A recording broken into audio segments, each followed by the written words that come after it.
अस्सलाम वालेकुम नाज़रीन, सियासत टीवी के प्राइम टाइम में आप सबका तहदील से इस्तकबाल है। मैं हूं फरजान अहमद। सबसे पहले पेश है प्राइम टाइम की हेडलाइंस। मरकजी हुकूमत ने पेट्रोल और डीजल की कीमतों में 2 रुपये फी लीटर का इजाफा कर दिया। महंगाई की मार से फिक्रमंद अवाम की परेशानी में मजीद इजाफा। मोदी हुकूमत ने पेट्रोल और डीजल की कीमत बढ़ाने के कुछ देर बाद LPG गैस सिलेंडर की कीमत में भी 50 रुपये का इजाफा कर दिया। अवाम पर बढ़ गया बोझ। कांग्रेस पार्टी से तेलंगाना के 4 MLCs ने आज ओहदे और राजदारी का ले लिया हलफ। बीजेपी से 2 और टीचर कोटे से श्रीपाल रेड्डी ने भी तेलंगाना काउंसिल पहुंच कर लिया हलफ। तेलंगाना के रियासती वजीर डी श्रीधर बाबू ने यंग इंडिया स्किल यूनिवर्सिटी का किया दौरा। कहा, रेवंत रेड्डी हुकूमत नौजवानों को आला दर्जे की महारतों से आरास्ता करने के लिए है पुरअज़्म। BRS MLC कविता ने तेलंगाना असम्बली के हाथ में ज्योतिराव फुले के मुजस्समे की तंसीब में ताख़िर पर एहतजाज का किया ऐलान। इंदिरा पार्क पर कल भूख हड़ताल। स्कॉलरशिप समेत दीगर उमूर को लेकर कांग्रेस हुकूमत पर की तनकीदें। वक्फ एक्ट 2025 की सदाकत को चैलेंज करने वाली दरखास्तों पर बरवक्त गौर किया जाएगा। सुप्रीम कोर्ट ने किया अहम फैसला। और जालिम इसराइली फौज की जानिब से गजा पट्टी पर फ़लस्तीनी नस्लकुशी की जंग जारी। ताज़ा हमलों में सहाफ़ी समेत 57 अफराद की शहादत, मुतअद्दिद हुए ज़ख्मी। हेडलाइंस आपने देखी और पेश खबरों की तफसीलात शुरुआत करेंगे आज की बड़ी खबरों से। मरकजी हुकूमत ने पेट्रोल और डीजल की कीमतों में 2 रुपये फी लीटर का इजाफा कर दिया, जिससे अवामी हल्कों में फिक्रमंदी बढ़ गई है। इजाफा एक्साइज टैक्स के नाम पर किया गया, जिस पर अपोजिशन जमातों और शहरियों की जानिब से सख्त रद्द-ए-अमल सामने आ रहा है, खासतौर पर ऐसे वक्त में जब महंगाई पहले ही अवाम को परेशान किए हुए हैं। मुल्क भर के पेट्रोल पंपों पर नई कीमतें नाफिज भी हो गई हैं, जबकि ट्रांसपोर्ट यूनियन ने अंदेशा जाहिर किया है कि इस इजाफे से अशियाए ज़रूरिया और सफ़र के अखराजात मजीद बढ़ जाएंगे। मोदी हुकूमत ने पेट्रोल और डीजल की कीमतें बढ़ाने के कुछ ही देर बाद LPG गैस सिलेंडर की कीमत में भी 50 रुपये का इजाफा कर दिया। ये इजाफा तमाम सारिफिन पर लागू होगा। ऐलान मरकजी वज़ीर पेट्रोलियम हरदीप सिंह पुरी ने आज किया। उन्होंने कहा कि PMUY मुस्तफ़ीदीन के लिए सिलेंडर की कीमत 500 रुपये से बढ़कर 550 रुपये, जबकि दीगर सारिफिन के लिए 803 रुपये से बढ़कर 853 रुपये हो जाएगी। बयान में कहा गया कि एक्साइज ड्यूटी में इजाफा पेट्रोल डीजल पर सारिफिन पर बोझ डालने के लिए नहीं, बल्कि तेल मार्केटिंग कंपनियों को सब्सिडी वाली गैस की कीमतों से आने वाले 43,000 करोड़ रुपए के नुकसान की तलाफी के लिए है। पेट्रोल डीजल की कीमतों की इजाफा शुदा कीमतों के बाद अब गैस सिलेंडर भी आम आदमी की परेशानी में मजीद इजाफा करेगा। Is that the average price, not the average, the price per cylinder of LPG will increase by 50 rupees. In other words, from 500 it will go up to 550, and the other one will go up from 803 to 853. Now this is a step which we will review as we go along. As it is, we review these every 2 weeks or 3 weeks.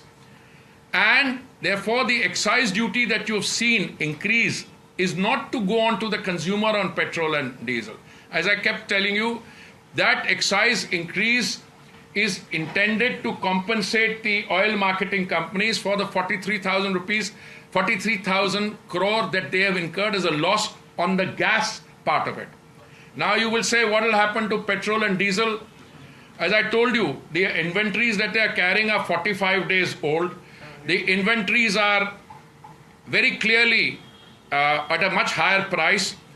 My expectation is that petrol prices, even if they increase beyond 60, because this is an international evolving situation, they are unlikely to go back to 75.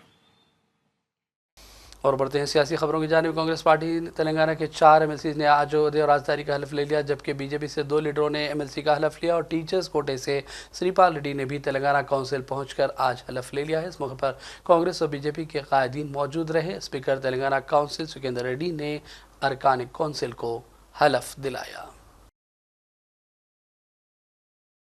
BJP के senior leader doctor Lakshman ने media से बातचीत की और दावा किया कि तेलंगाना में आने वाले दिनों में पार्टी कामयाब होगी। उन्होंने कहा कि 2 MLCs ने बीजेपी की जानिब से हलफ लिया है और मुस्तकबिल में बीजेपी तेलंगाना में मजीद मजबूत और मुस्तकम हो जाएगी।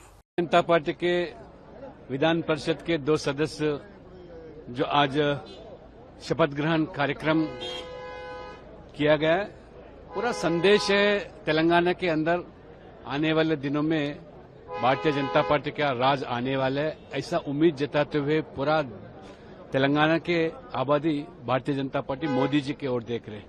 मोदी जी के नेतृत्व में किस तरह देश भर में विकास, विरासत और गरीब योजना जो चलाया जा रहा है, लोग चाहते हैं कि इसी तरह तेलंगाना में हम लोगों को भरोसा और विश्वास दिलाते हैं कि आने वाले दिनों में जरूर बीजेपी उभर के आएगी।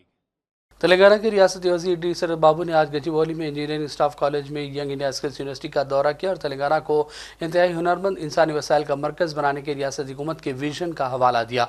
मुख्तलिफ शख्सियात से इस मौके पर उन्होंने तबादला ख्याल किया और कहा कि रेवंत रेड्डी हुकूमत नौजवानों को आला दर्जे की महारतों से आरास्ता करने के लिए पुरज़्म है, जो मुख्तलिफ सनतों की उभरती हुई ज़रूरतों को पूरा करेगी। मार्केट के तकाज़ों के मुताबिक टारगेटेड ट्रेनिंग के साथ हम तेलंगाना के नौजवानों को आलमी सतह पर मुसाबिकती पेशावरों में तब्दील कर सकते हैं। इस मौके पर सीजर बाबू ने भी कहा कि आइए तेलंगाना के नौजवानों का रोशन मुस्तकबिल बनाने के लिए मिलजुल कर सब काम करें।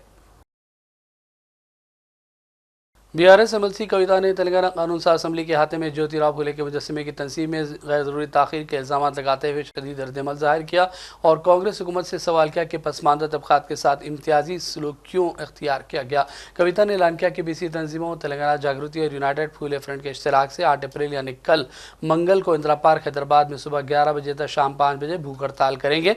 उन्होंने अवाम से एहतजाजी प्रोग्राम में हिस्सा लेने की अपील की। कविता ने कहा कि पसमानदा तबक़ात को 42% तहफ़्फ़ुज़ात की फराहमी के लिए असम्बली में करारदाद मंजूर की गई, लेकिन कांग्रेस हुकूमत इस मामले में संजीदगी का मुजाहरा नहीं कर रही है। इसके अलावा कविता ने दावा किया कि केसीआर के दौर हुकूमत में बीसी गुरुकुल स्कूलों का क़याम अमल में लाया गया, तलबा के लिए ओवरसीज़ स्कॉलरशिप जैसी मुतादिद स्कीमें लाई गई, लेकिन कांग्रेस के इक़्तिदार में आने के बाद ये स्कीमें मुतासिर हैं। तलबा स्कॉलरशिप, फ़ीस बास अदायगी और दीगर सहूलतों के लिए मुसलसल मुश्किलात का सामना कर रहे हैं। कविता ने तमाम तबक़ात से अपील की कि वो 8 अप्रैल के एहतजाज में हिस्सा लें।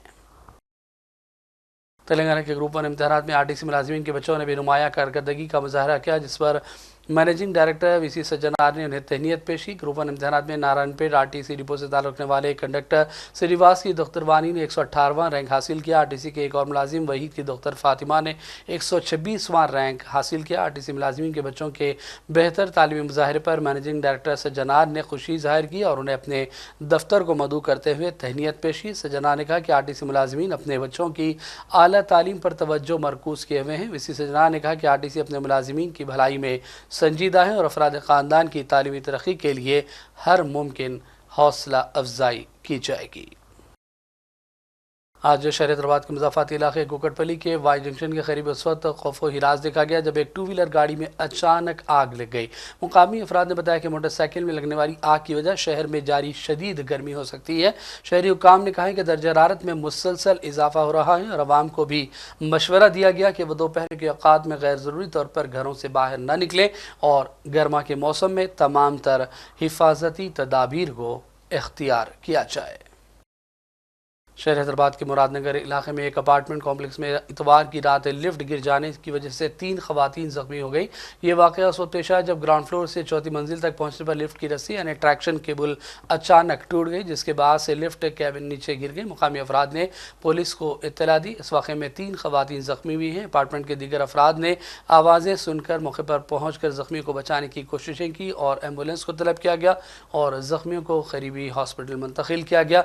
ज़ख्मियों की हालत मुस्तहकम बताई गई है। लिफ्ट में 2 बच्चे भी मौजूद थे जो खुशकिस्मती से महफूज बताए गए हैं। मुकामी पुलिस मौके पर पहुंची और इस वाक़े की वजूहात जानने के लिए तहक़ीक़ात का आगाज़ कर दिया गया है।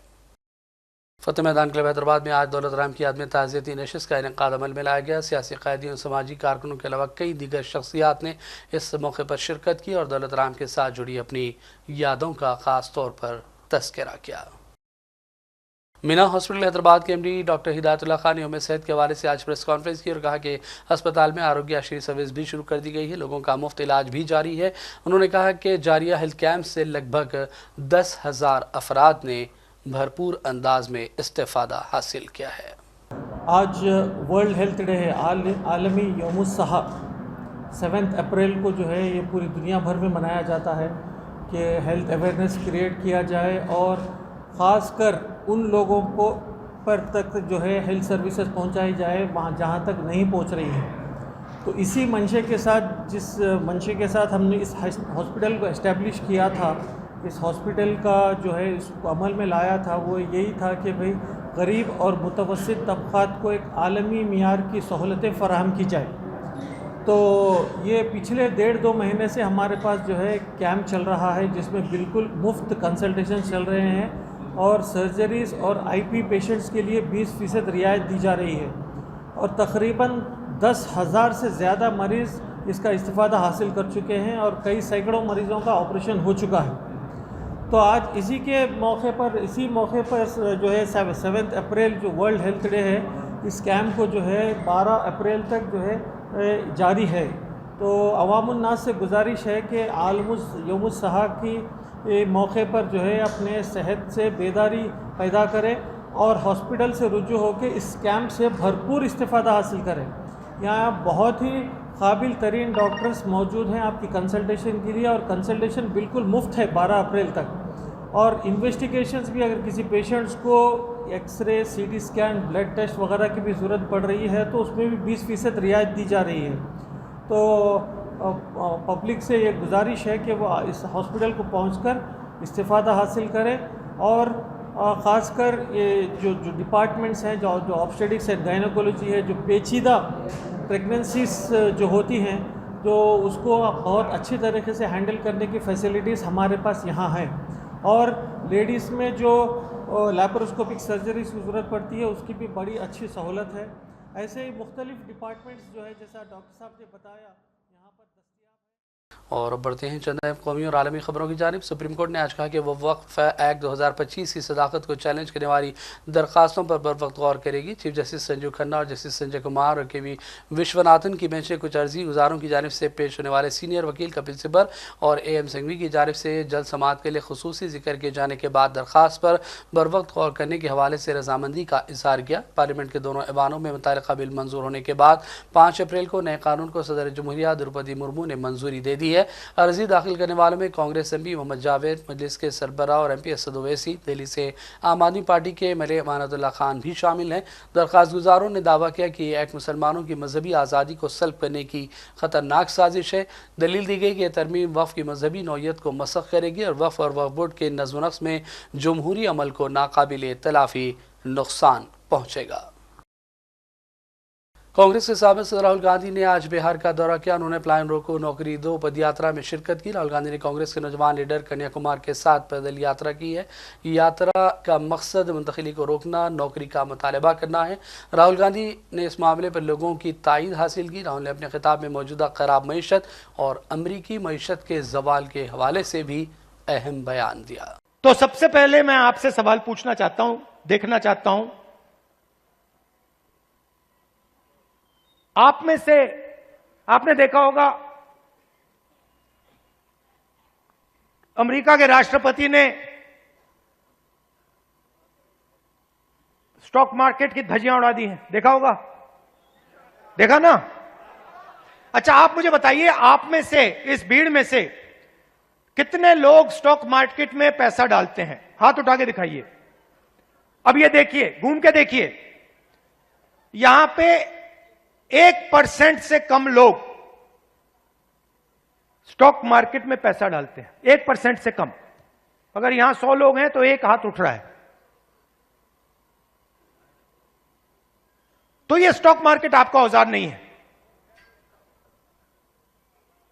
इसमें अनलिमिटेड पैसे बने, मगर इसका फायदा आपको नहीं मिला।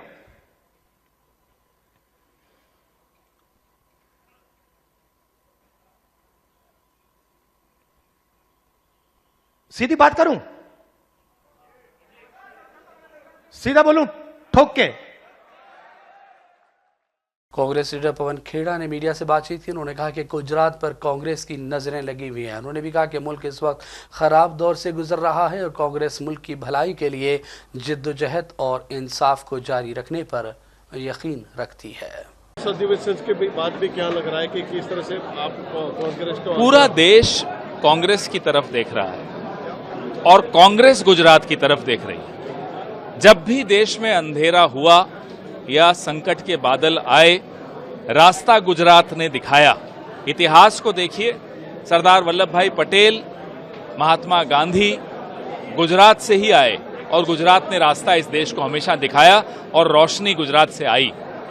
अब फिर देश जानना चाहता है, देश हमारी तरफ देख रहा है आशा भरी निगाहों से कि साहब आगे बढ़िए, हम आपके साथ हैं और इस अंधेरे को दूर कीजिए। क्या इस अंधेरे के बाद, अधिवेशन के बाद क्या लग रहा है कांग्रेस में, क्या किस तरह से? मूल में यह है कि कांग्रेस संघर्ष के रास्ते पे जब भी आती है देश का भला होता है। कांग्रेस के मूल में है समर्पण, संकल्प और संघर्ष और न्याय। तो न्याय के पथ पे चलना मतलब संघर्ष, वो हम करने को तैयार हैं। खास करके जिस तरह से न्याय पथ की बात की, तो क्या गुजरात में कहीं बदलाव आएगा? किस तरह से पूरे देश में क्या? पूरे देश में आज समाज का हर वर्ग अपने आप को छला हुआ पाता है, उसके साथ धोखा हुआ ऐसा लगता है। मध्यम वर्ग के साथ भी धोखा हुआ, व्यापारी के साथ भी धोखा हुआ।